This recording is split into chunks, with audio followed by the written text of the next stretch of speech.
What's up, everybody? It is another Headless Magical empty mailbag with my buddy Nick. Oh, So we decided since there's no new experiences in the mail, we're going to give one of ours. So we'll go through our symbols and then we'll get to it. So let's yeah. see. It's First kind of off, interesting. Really. you're muted. I think I can't hear you. Oh no, I know I'm not muted. I'm good. Oh fuck. Nothing. Really? That's Nope. that's gonna be a problem. Maybe it's me. Yeah. I don't know. I mean, I could try to leave and come Is back. this thing on? Yeah, I think it's me.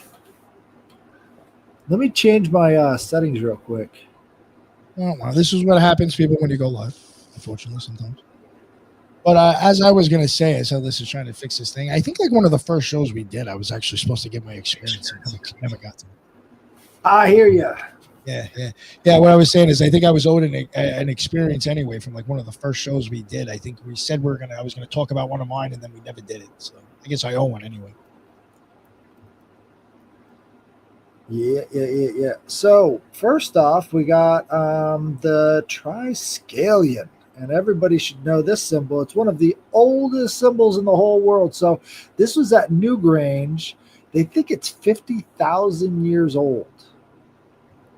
Oh, So this has the idea of like body, soul, spirit, the whole kind of trinity thing you can imagine is put into this Triskelion symbol. It's used all over the place. In ancient Greek, they decided that it would be better as legs since you get the feeling of motion from the Triskelion. So they referred to Sicily as the Triskele, and they put three legs. What's that? No. What you were saying, I was just like, yeah, that's right. We were talking about that recently. Yeah, the three legs. Yeah. Let me see if I can pull up the flag of Sicily here. Yeah, you got Sicily, and what's the other country? There's two of them that have that guy on there. Of course not. Wrong format, but yes, Sicily and the Isle of Man both have the Triskelion, and they don't try to make any links between Sicily and the Isle of Man, which is weird. It's like they just decided they liked it. I think that's funny about some of these motifs that keep repeating over and over again through time is that there's a definite continuity there. And if they actually looked at that continuity, it might reveal something about the nature of these things. But since nobody's actually trying to put the pieces together between the Isle of Man, which has these three night legs, and Sicily, which has the three legs and the face of Medusa, Yeah. there should be kind of something linking these up, right? What are your theories? I think it has something to do with the water. This image, yeah. Waters, I would even wonder, like, maybe a little bit of, like, I don't know so much about the Fibonacci sequence, but I do wonder about, like, I know I've said myself, I think gravity sometimes, or a downward spiral, upward spiral, something's showing you some sort of type of energy. But, yeah, it's interesting. I didn't think about it when you first mentioned it, but to go back to the Triskelion thing, this is really, I would wonder if they're both showing the same thing. And then is this pre-swastika? A lot of people think that it's pre-swastika. I think the Nazis sort of canted it at that 45-degree angle to give it more of the feel of motion, kind of like the Triskele. They were all about going back to the original kind of symbols because they figured that had more power in the minds of the people who saw it, So picking the swastika, picking the Triskele, any of these like really, really old symbols would get people's attention and have them moving in a certain direction. And again, it's like that motion here on Earth that is kind of spiritually motivated, So you got the body, soul, and spirit, You got the three alchemical principles, which would be the salt, sulfur, and mercury. You got Father, Son, Holy Spirit. You got, man, woman, and son, Osiris, Horus, and Isis. Yeah. All these trinities, Yeah, I was even saying before, I totally forgot when you asked me my opinion on it. I had said earlier before the show, I was like, even the supernal triad, which I would even say putting the water as a symbol, like even people are saying in the chat, I would, I was saying, I wonder if the supernal triad because it's kind of the waters, the abyss. There's 3 of them. Right, and there is a form of the yin yang symbol that has 3 in it, and that's also called the triskele as well. So they're all sort of pointed towards the middle. And we've also got the Volk nut, which is the 3 triangles that are inside of each other.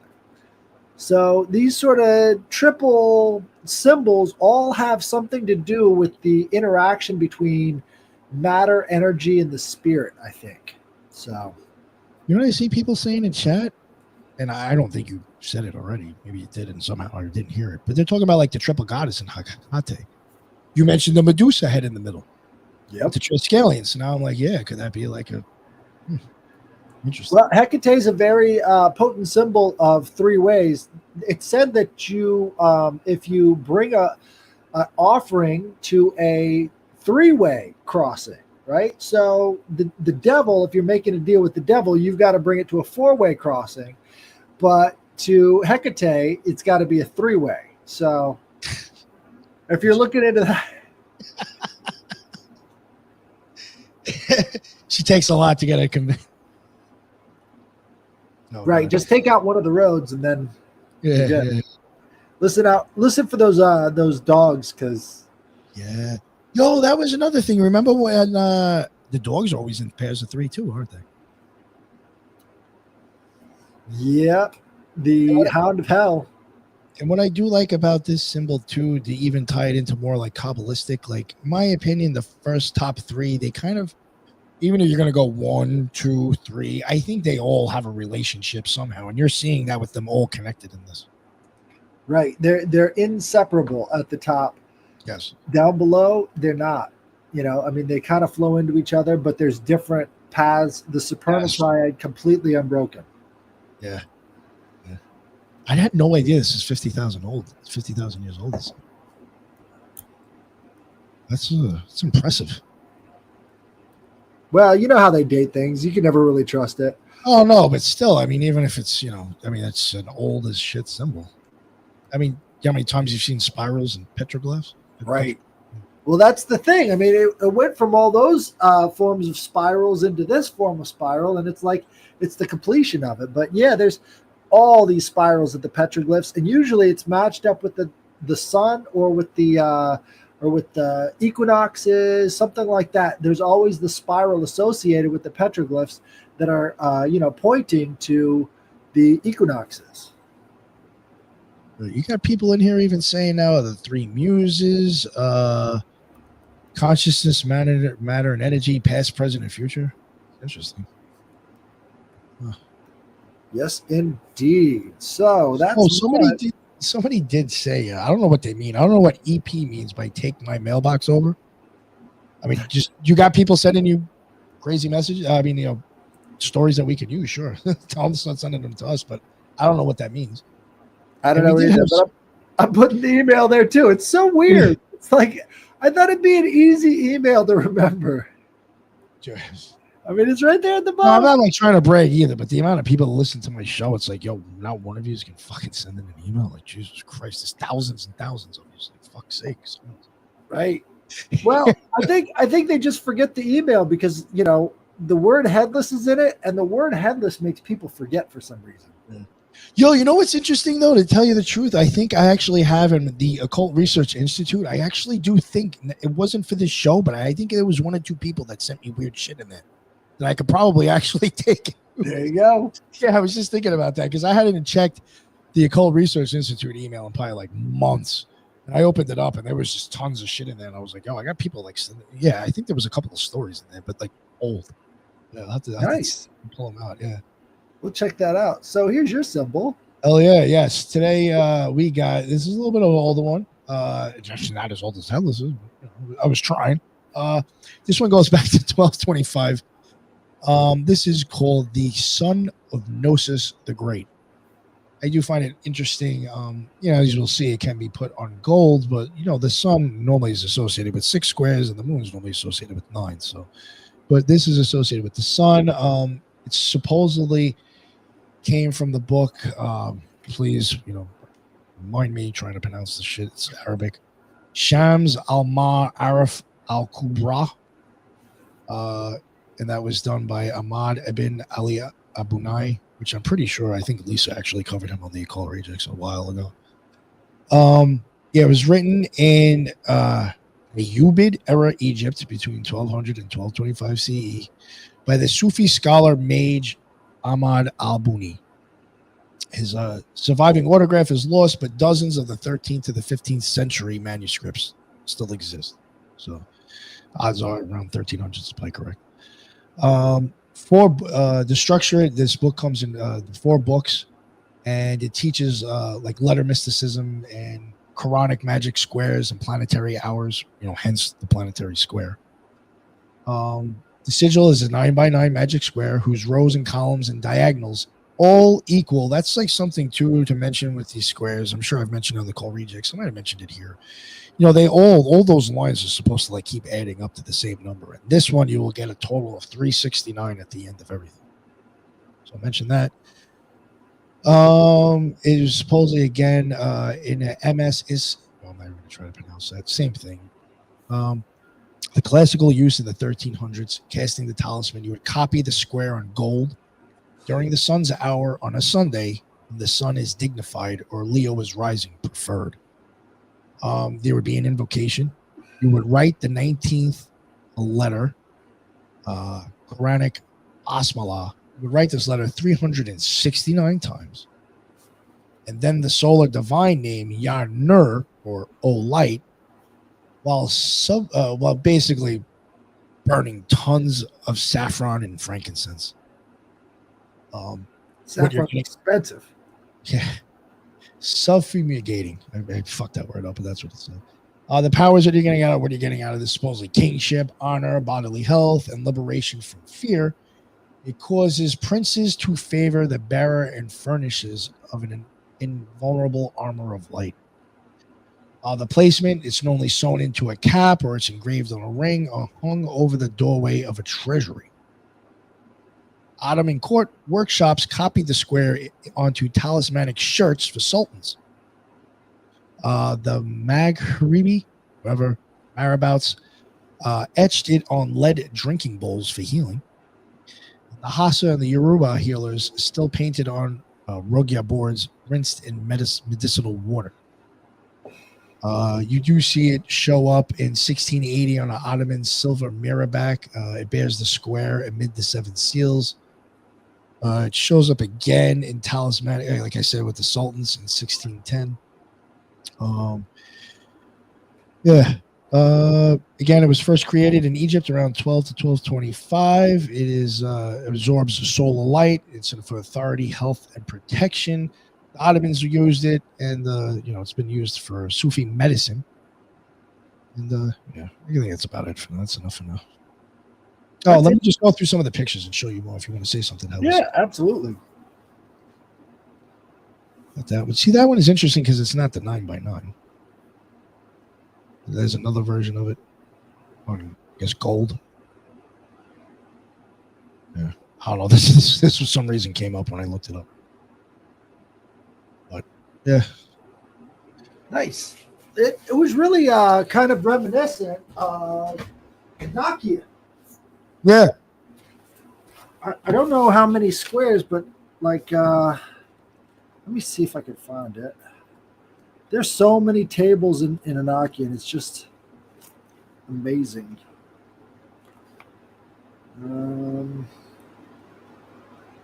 John D. Showstone. Here's the Diam Ameth, right? Sigillum Ameth, Dia Ameth. And then there's the big one. That's what I'm looking for. And it goes by all of. Do you think the banishing ritual of the pentagram is older than or younger than Enochian, John D? Ooh. Because I know some people have. Actually, I think John D might. Fuck. I don't know. May have been John D because I know some people have. I think some people, could be wrong, but they kind of thought that Albert Pike might have kind of influenced the pentagram ritual. The Golden Dawn was known for doing the pentagram ritual and the hexagram ritual. Those were kind of their things. So maybe if you want to, obviously they might have pulled that from somewhere earlier, but if you look at when they started, it was after John Dee.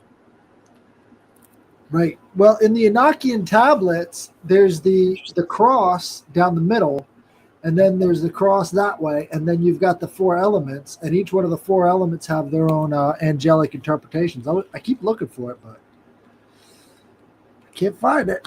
Whatever.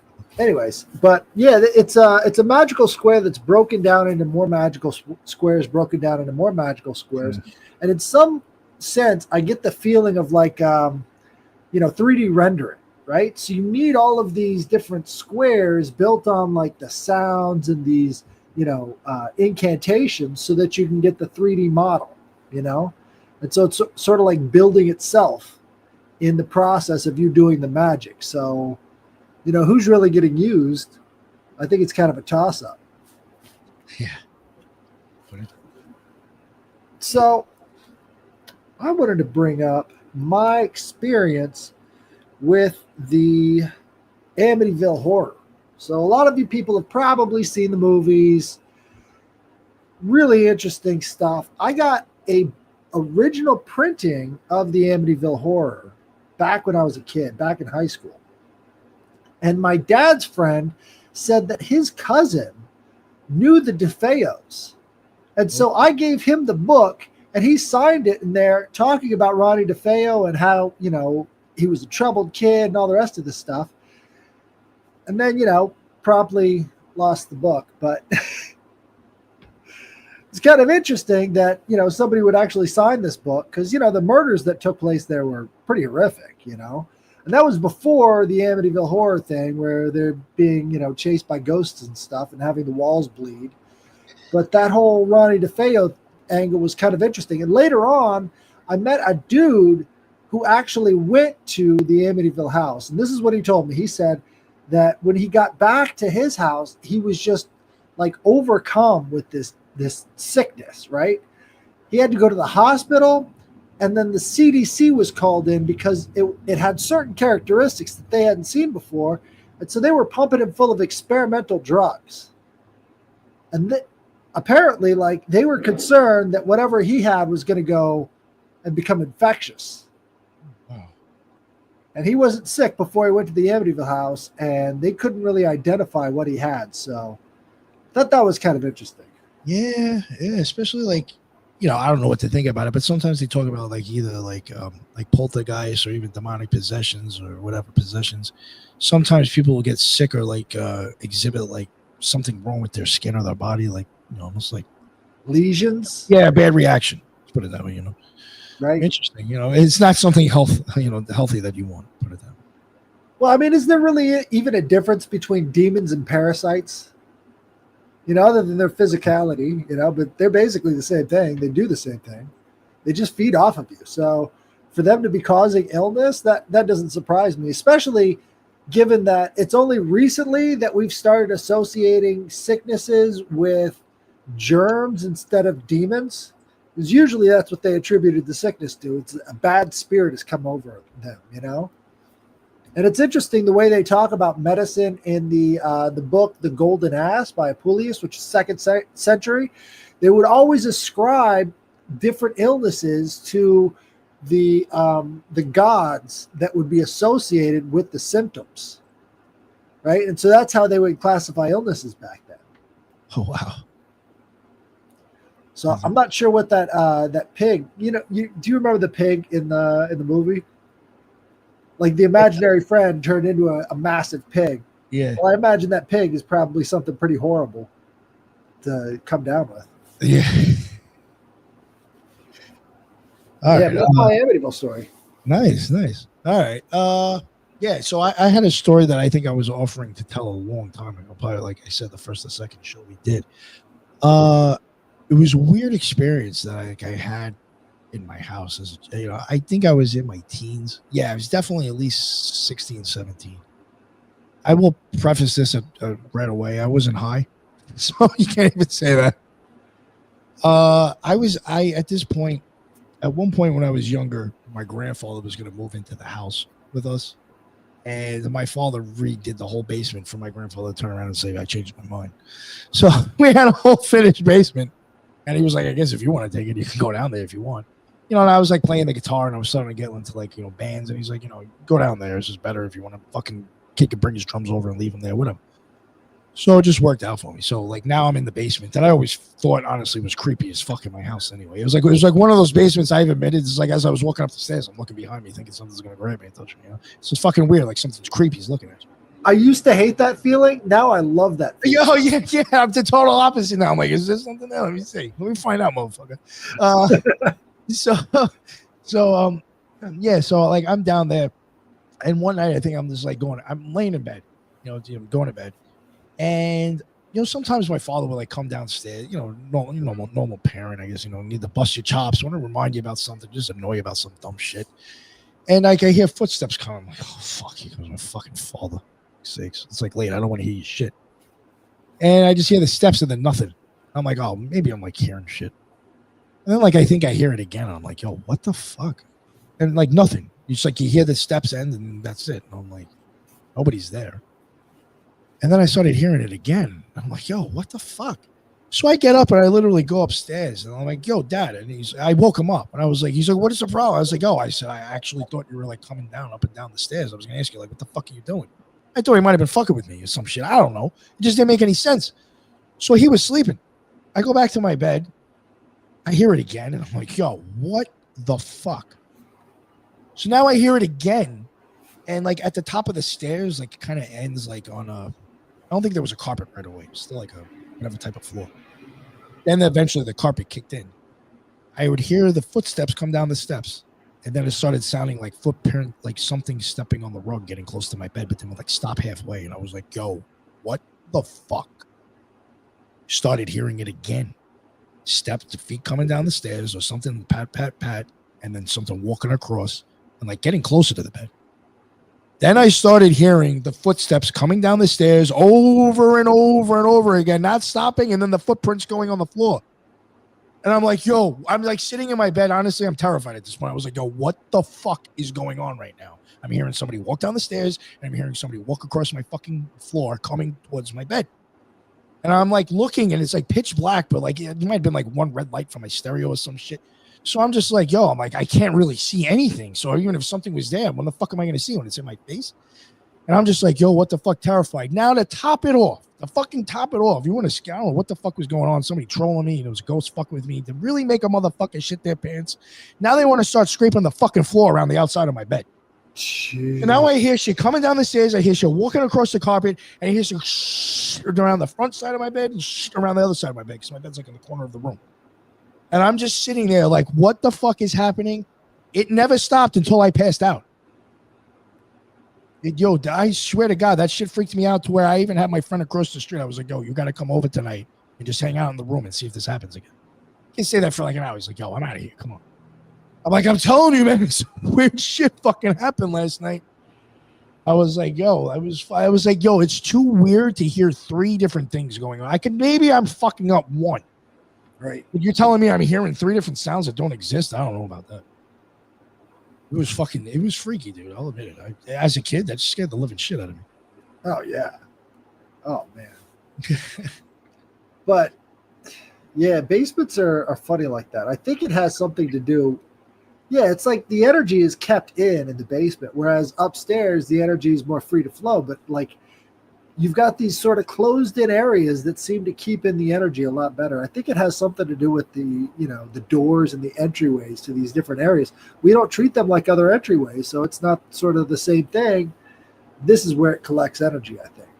Oh, yeah, even my basement was like creepy because I had like a crawl space that you could go up into, and it was all like you gotta like fucking literally crawl. And then like on one end, it was like the well room where they used to have a well there.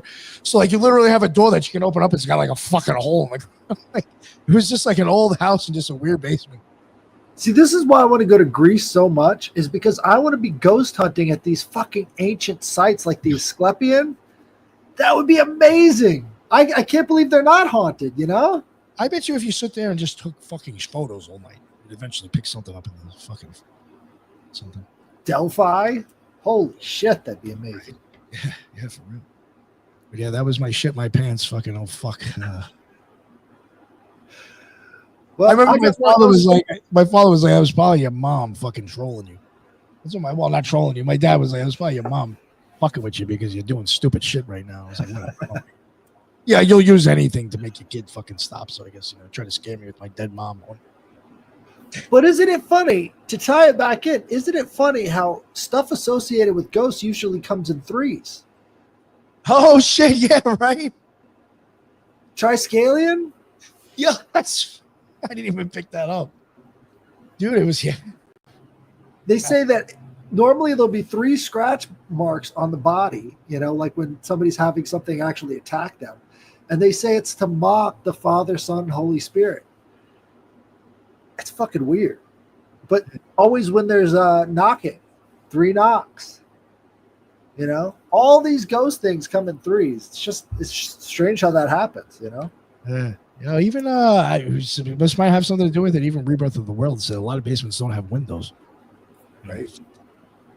Interesting. I mean, actually, no sunlight coming in. Well, they say that doppelgangers are dispelled by the light of the sun. So, what do you think about doppelgangers? I don't know. I mean, I'm sure it's possible. I was listening to this crazy podcast about, all these doppelganger stories where people will, get confused with somebody else or they'll run into somebody who looks exactly like them. I think it's way more common than people think, because oh yeah. We even had that one story from Ryan from that other podcast. He was talking about his doppelganger story where he thought he saw his grandmother. I can't remember what show that was. I might have interviewed him myself, but oh yeah, he was going over a lot of different experiences he had as a kid with ghosts and stuff. And one of them was his grandmother appeared in his room while he was taking the dog out. So he's looking back towards the room and he sees his grandmother and he's like, that doesn't make any sense. How is she here? She wasn't there before. And then he comes back inside. She's gone. And he asks his mom, is grandma here? It's like, no. It's almost like it took the image out of his head, took on the shape, and then just disappeared. It was like, this is easier for him to look at. So we're going to make it something familiar. I don't know. It could be feeding too. That is something to think about. But yeah, that was my freaky experience. So yeah, I think I have another one too. I'm not going to tell it now. I got to remember. I think I had like 2 haunted stories for some reason. I can't remember the other one. But yeah, and another thing too. I mean, I grew up again in Ronkonkoma area on Long Island. I don't know if it has anything to do with it, but we always chalk up all those dead Indians. Oh yeah. I mean, the area that I lived in, every street was named after Indian tribes. I went to Cherokee Street School. I mean, fuck's sakes, it's all Indian. Right.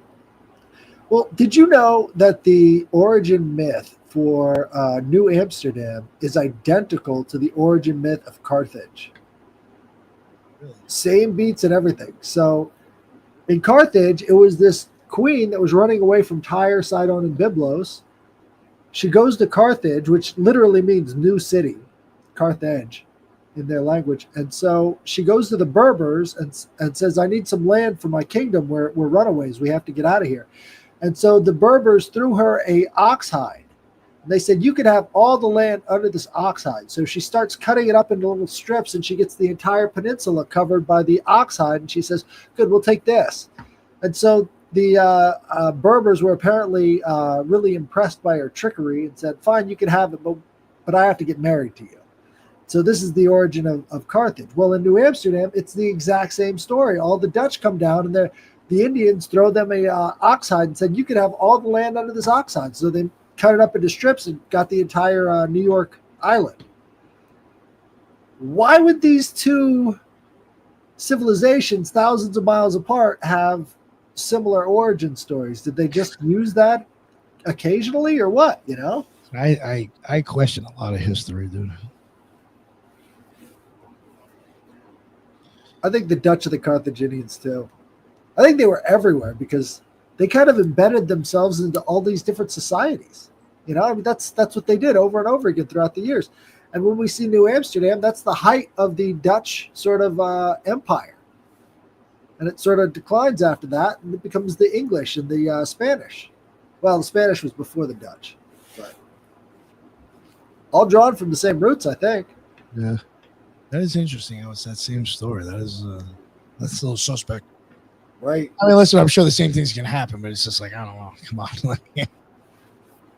Well, I mean, it was heavily influenced by this bloodline thing. The government of Carthage was based around this oligarchical bloodline rule. And so what we see is all these families join the Society of Cincinnati, and they become like the bloodline rule for America, just exactly like they did in Carthage. That can't be an accident. I mean, these guys became the heads of all the industry in the young Americas, and they kept there. Like the what are they called? The Weld family. You got Bill Weld, who was the governor of Massachusetts, and his cousin, what's her name? Tuesday Weld. And she's got all these, she's got all these songs written about her and everything else. And it's like, that's because they come through that Carthaginian bloodline. And I think they're Dutch as well. Yeah, I had some guy emailing me about Tuesday Weld. Yep. Trying to sell me some like not outlandish, but like this whole like weird connection. I don't want to sound like an asshole, but they started telling me all this outlandish shit, and I was gonna have the guy on until I noticed he said Circa a couple of times. Circa? Circa. And I was like, yeah, I think I'm getting fed bullshit. No, Tuesday Weld was very heavily associated. This person was making it sound like they were friends with her and they were involved in all that. Was just like, yo, okay. Yeah. Another, just somehow another part of your life. Yeah. Right. I was just like, I can't. And then like they're like, oh, if you happen to have an associate in California, I might be able to introduce you to the guys. Is she still around? Not her, but this person that like was the first person to supposedly break the story of her being into the occult. I don't know. It was just a really weird email. Oh, the autistic kid. I don't know. Do you know the story about how that broke? No. This autistic kid was talking on a a reality TV show, and he starts talking about how Tuesday Weld did all this abusive stuff to him, and how she was this high priestess in this ancient druidic order, and it like, it's like, what is he talking? And then people started checking it out and checking all the dates and stuff. And it matches up with the fucking Rolling Stones writing songs about her and all the rest of this shit. So, that autistic kid was apparently abused by Tuesday Weld in some sort of satanic ritual abuse. And they just caught it on camera at this one crazy reality TV show about autistic kids. Like, what? That is wild. Yeah, if that's the guy, you should have him on, dude. Yeah, I'll see. Yeah, well, as long as he shows his face, I might try to. I don't know. He was on a TV show. In there, that just sounded like somebody else's voice. So it's like I don't know his name, but if that's the guy, like I know the origin story. I heard it before, and that's the guy then. Yeah, he said this person was telling me that they see him like once a month. I think they go to an IHOP together and like catch up or some shit like that. Oh, some weird story, and I was just like, I'll hit him up. I'll see. Yeah, I'll see if he can get the original guy to talk to me. Right? Yeah, get that guy out, because man, some of this stuff is just almost too weird to believe, and nobody took this guy seriously at first, and then they started checking out the stuff, and they're like, "Holy fuck, he's on to something." So, I thought that was pretty crazy. Well, this has been another Headless Magical Mailbag. It's good. We're right around 34 minutes. Thank you guys for showing up, and definitely share this around with your friends, and write to headlessgiantpodcast@gmail.com with all of your strange stories. Let's fill up that mailbag. Okay. All right. See you next time.